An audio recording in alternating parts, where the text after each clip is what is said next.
Bom dia para vocês. Estou com a Fernanda Manzano, economista, que vai participar aqui conosco também, especialista, avalia e analisa toda essa movimentação dos mercados. Bom dia, Fernanda. Bom dia, Chico. Bom dia a todos que estão acompanhando aqui conosco.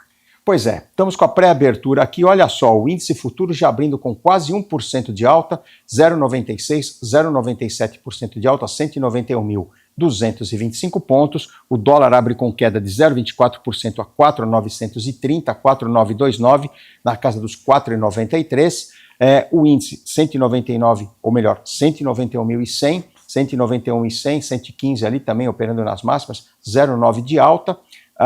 O dólar cai 0,20 e os juros vão abrindo com uma correção significativa aqui. Toda a curva cai, fecha, desinclina bastante. Olha o janeiro 27 aqui na casa dos 14%, cai quase 1%.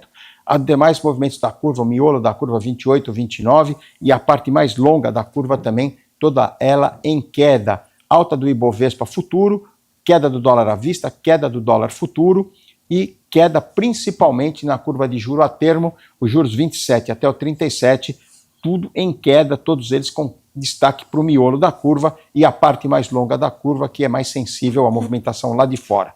Criptomoedas, o Bitcoin 0,98 de alta, Solana disparou 4,70 de alta e o Ethereum sobe 1,49, o dólar também, o ouro sobe 2,32% a 4.714 dólares a onça. Fernanda, mercado se recuperando hoje, mas nós tivemos um início de semana, conversávamos aqui um pouquinho antes, com o Boletim Focus, 8ª semana, com projeção aí de alta do IPCA, que foi para 4,89, fugindo bastante do centro da meta e do teto da meta.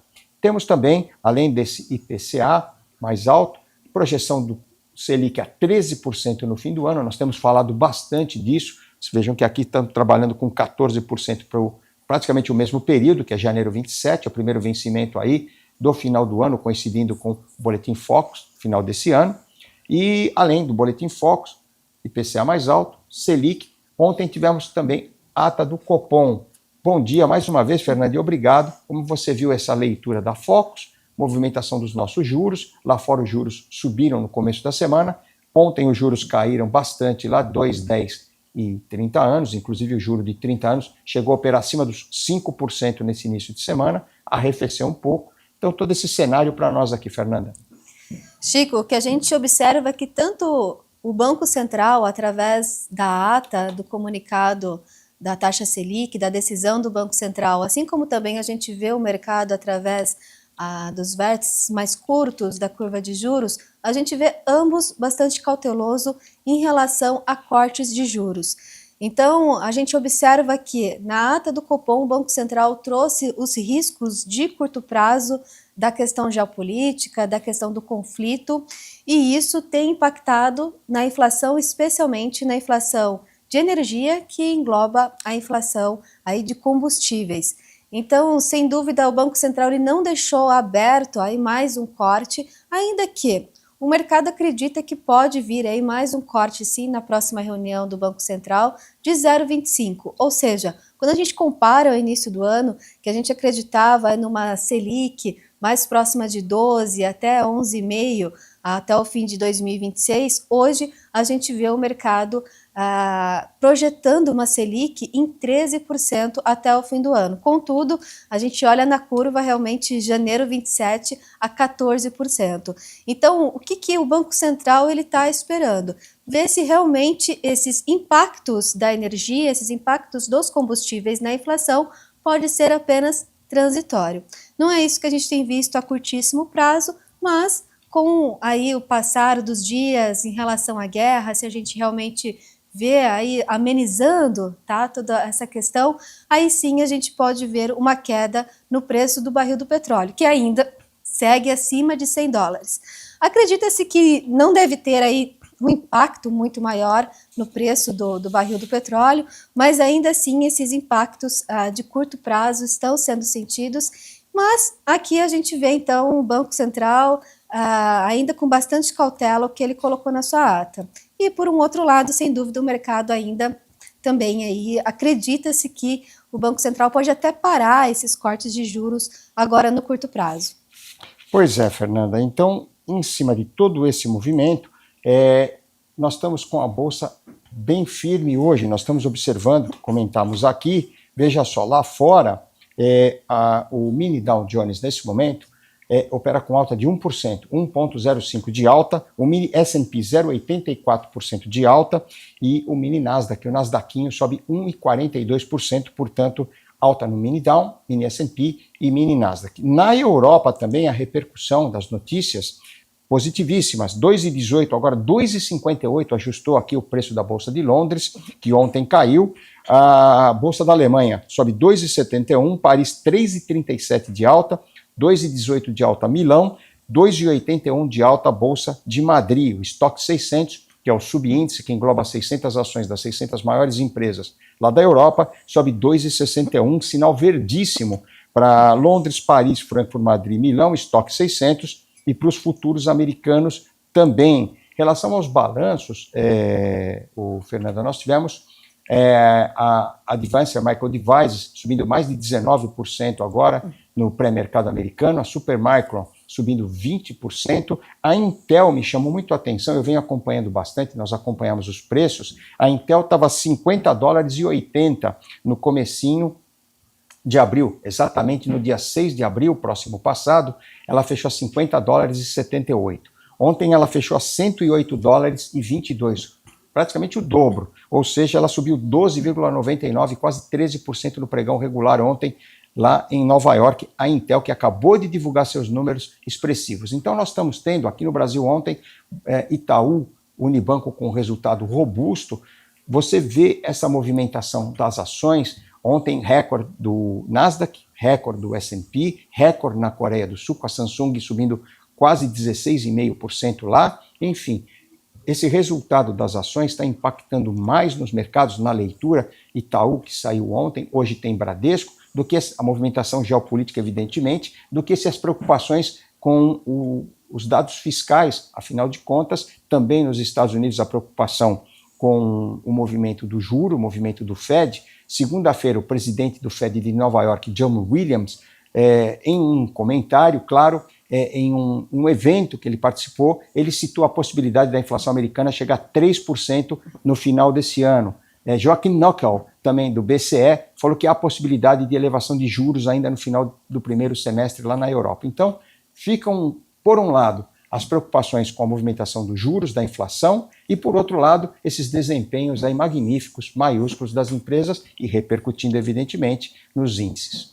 Perfeito, Chico. O que a gente observa, pegando agora sobre esse comentário do presidente do Fed de Nova York, o que a gente observa? Que se a inflação realmente nos Estados Unidos ela seguir pressionada, um dos ativos que tende a ganhar com isso é o ouro. Então a gente já vê uma abertura hoje bastante positiva Forte. Do ouro. Exatamente. Então o investidor, é importante ele observar isso, que se tem esse aumento de expectativa de inflação nos Estados Unidos e os juros lá se mantiverem inalterados ou até uma queda de juros, sem dúvida o ouro tende a ganhar com isso e o dólar enfraquecer ainda mais. Inclusive, essa é uma expectativa bastante forte, uma hipótese bastante forte, que o dólar tende a continuar se desvalorizando.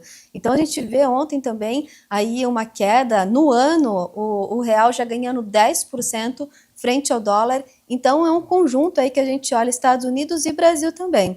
E trazendo sobre essa questão aí das bolsas bastante positivas, a gente está num cenário de divulgação de resultados, a gente vê resultados sólidos, não só aqui no Brasil, mas nos Estados Unidos também, e isso também aumenta aí as expectativas, diminui a volatilidade, essa percepção de risco, ou melhor, aumenta aí o apetite dos investidores olhando para ativos de renda variável. E aqui no Brasil, o resultado de Itaú, sem dúvida, é um resultado excelente, bastante positivo, e a gente sabe que Itaú também influencia bastante no índice, no Ibovespa. O Ibovespa ele é formado por várias empresas e o próprio Itaú ele tem um peso relevante no índice, junto com Petrobras, Vale. Então isso Axia. É importante. Então exato. Então olhar uma empresa como Itaú com resultados tão positivos em um cenário de juros altos que a gente tem hoje, inadimplência aumentando no Brasil, endividamento aumentando no Brasil, e isso era para afetar de forma mais negativa o setor financeiro, principalmente Perfeito. Os bancos. Então a gente tem um cenário aí positivo, olhando assim de forma macro, tá? A gente até espera ainda crescimento esse ano, no ano que vem também, apesar que as expectativas do Focus diminuiu ao crescimento, mas ainda espera-se um crescimento, tá? Acima de 1,5, tá? Falando aí para o ano que vem. Então, mesmo com juros bastante restritivos, a economia, ela segue, enfim, crescendo aqui no Brasil. E lá fora também, como a gente vê. O grande ponto que eu acredito que o investidor precisa estar um pouco atento é com empresas mais endividadas. Por quê? As empresas se endividaram a juros muito altos. Então, isso, sem dúvida, aí a gente está hoje em um cenário mais ali de escolher empresas de valor. Então, vamos colocar aí, obviamente, Itaú é uma grande empresa, uma empresa de valor, mas sempre observando o endividamento dessas empresas. Empresas mais alavancadas, eu acredito aí que é um cenário aí para o investidor ele ter um pouco mais de cautela. Mas, de forma geral, a gente vê ainda bastante positivo. E finalizando aqui sobre essa questão do câmbio, eu acredito que é importante colocar que hoje nós temos dois motivos que a gente pode justificar que o nosso real segue se fortalecendo. O primeiro é o diferencial de juros. Então, quando a gente pega aí essa comparação entre juro Brasil, exatamente, entre Brasil e Estados Unidos, a gente vê um cenário bastante positivo. E o segundo são as exportações de commodities. Então, sem dúvida, são dois fatores que têm contribuído positivamente para o nosso câmbio aqui. Fernanda, falando um pouquinho do grau de endividamento aí das famílias que vem preocupando o governo e, claro, as autoridades, nós temos aí, ontem, pelo menos foi discutido e tem sido discutido o programa Desenrola. Ontem o governo publicou a portaria que regulamenta o programa com regras para a participação dos bancos. Portanto, mais uma vez aí, como você vê esse programa, você acha que isso pode trazer uma leitura aí de recuperação para as dívidas das famílias, ou esse dinheiro poderia ser até utilizado, redirecionado aí para outros segmentos? Pode trazer, sem dúvida, isso melhora a renda disponível dessas famílias, porque parte da renda delas está indo para pagar dívidas, então isso pode ir para a economia, inclusive. Quando a gente pega qual que é a faixa hoje de renda dessas famílias, são famílias numa classe ali, que a gente fala classe C, classe D, classe E, e dificilmente essas famílias elas poupam. Então, por mais que a renda disponível ela vai aumentar a partir do momento que ela consegue fazer uma renegociação, esse recurso dificilmente ele é poupado, ele vai diretamente para a economia, ele vai para consumo.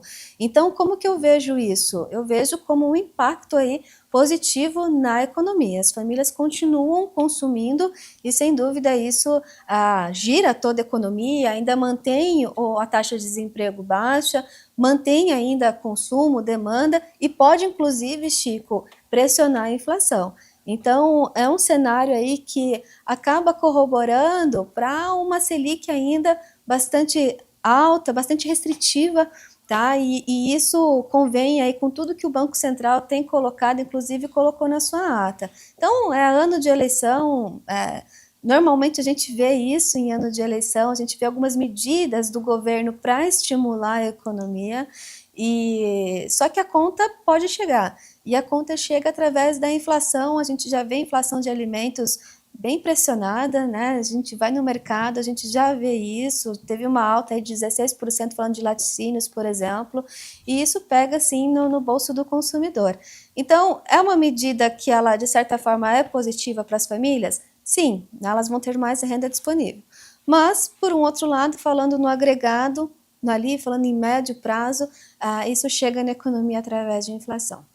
Pois é, e falando um pouquinho só, nós falamos da ata aí, a ata mostrou-se com serenidade e cautela, foram os termos usados pelas autoridades do comitê. Claro, falando sobre inflação e sobre o movimento de resiliência também do mercado de trabalho aqui no Brasil. Falando em mercado de trabalho, transferindo um pouquinho, a ADP, a consultoria lá nos Estados Unidos, acabou de divulgar, ela divulga sempre no início de cada mês, antes do payroll, que é o dado oficial do mercado de trabalho nos Estados Unidos, lembrando que a ADP nos traz apenas o setor privado, enquanto que o payroll traz setor público, setor privado, além de taxa de desemprego e também salário médio por hora trabalhada, a ADP acabou de divulgar o seu relatório de empregos no setor privado de abril, agora, próximo passado, que aponta aí uma contratação de 109 mil vagas, 109 mil empregos, de 62 mil do número anterior, portanto, havia um consenso aí um pouco abaixo desses níveis. Ele variava entre 99 mil e 118 mil criações de vagas da ADP. De qualquer forma, de 61 mil revisadas aí, de 62 mil do dado anterior, para 109 mil, então, a ADP acabou de disponibilizar esse número. Vamos dar uma olhadinha se mexer um pouquinho aqui com os mercados americanos. Olha, o Dow caiu um pouquinho em relação ao que ele estava, 0,88 de alto, o S&P sobe 0,76 e a Nasdaq sobe 1,25%, todos em alta, mas vejam que eles perderam um pouquinho as altas, nós passamos agora há pouco acima dos números divulgados, pelo menos operados agora. O Dow subia mais de 1%, o S&P também, e o Nasdaq quase 2% de alta, então perderam um pouquinho das suas altas. De qualquer forma, aí, esse dado bastante importante aí, prévia do payroll, como é conhecida a ADP, criando 109 mil relatório de emprego aí, setor privado, Fernanda. Esses dados, como que eles vão impactar, aí, falando até de investimentos, principalmente aí da renda fixa? A expectativa, se tem um dado mais forte de mercado de trabalho, isso provavelmente mantém as expectativas de manutenção da taxa de juros dos Estados Unidos. E isso acaba impactando ali nos vértices mais curtos da curva de juros. E pode até influenciar positivamente nos vértices mais longos.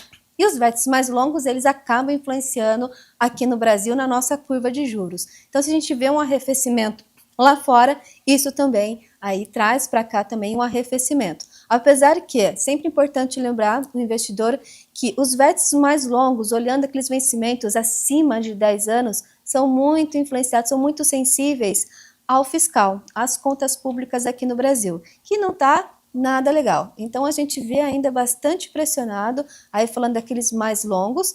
Entretanto, a gente viu aí ontem o impacto positivo nos vértices mais curtos até 10 anos, também naqueles mais curtos olhando 1, 2 anos, que foi por causa da ata do Copom. Um Copom mais rock, um Copom mais cauteloso, isso influencia positivamente aqueles vértices ali, vamos olhar 2036, por exemplo. Mas os longos, infelizmente, eles seguem pressionados por causa do fiscal aqui no Brasil, e eu acredito, inclusive, olhando para frente, que pode seguir bastante pressionado até aí o fim das eleições. Fernanda, muito obrigado pela gentileza, sua participação aqui, sempre muito boa, muito legal, muito elucidativa também, ilustrando aí nosso programa. Agradeço demais você ter vindo aqui sempre presencialmente e trazendo toda essa leitura importante do ponto de vista de uma economista que acompanha aí o dia a dia do mercado lá fora, aqui também, e claro, os desdobramentos, os impactos aí de todas essas notícias e movimentações. Se você quiser deixar o seu contato, também agradecemos. Um ótimo dia para você, muito obrigado. Obrigada, Chico, mais uma vez pelo convite. Obrigada a todos que acompanharam e interagiram aqui. Quem quiser me acompanhar pode ir até o Instagram, Fernanda Mansano _.